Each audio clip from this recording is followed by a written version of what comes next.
The International Criminal Court wasn't short of material when it came to issuing an arrest warrant for Vladimir Putin over war crimes in Ukraine.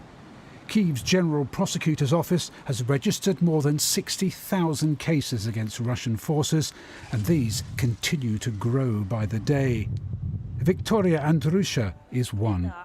The maths teacher from the village of Stary Buikiv says she was detained by Russian forces after they discovered she'd been reporting Russian troop movements on the street outside her home and sending the information to contacts in Kyiv.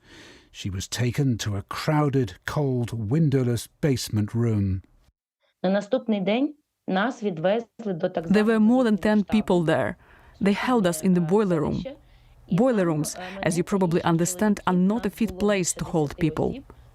Most of the people were in the cellar next door, which was only 1.5 by 2 meters. We were standing really close to each other, blindfolded, with our hands tied.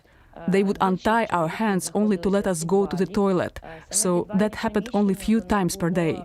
They would give us water, but as for food, they would give us only very small portions. One soldier came inside and said, "We've been told that we need 4 dead bodies. Choose who this will be." He said that to a young guy I knew, and he volunteered to go with them. It was quite a shock, because how on earth do you choose to be killed?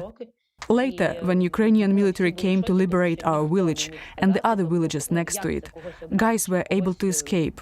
When they ran past the local cemetery, they saw the bodies of those 4 men. Victoria was later removed from the room and taken to several freezing, rat-infested detention centres in southwest Russia, where she says she was brutally punched, beaten with wooden batons and tortured with electric shocks. After many months, during which she and others were ordered to sing the Russian national anthem, Victoria was finally released in a prisoner exchange and returned to her family, who hadn't known until then if she was still alive.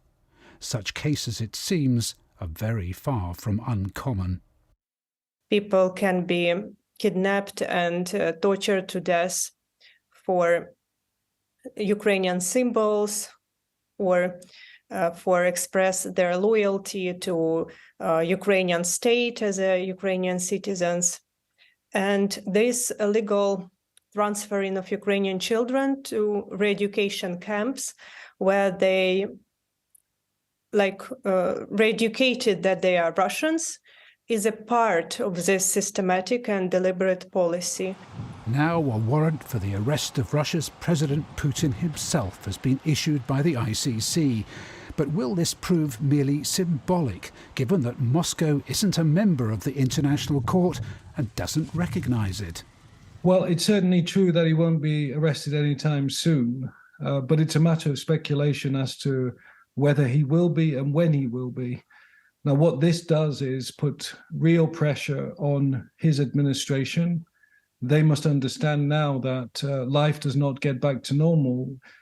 Russia doesn't become a member of the civilized world again until they surrender Putin.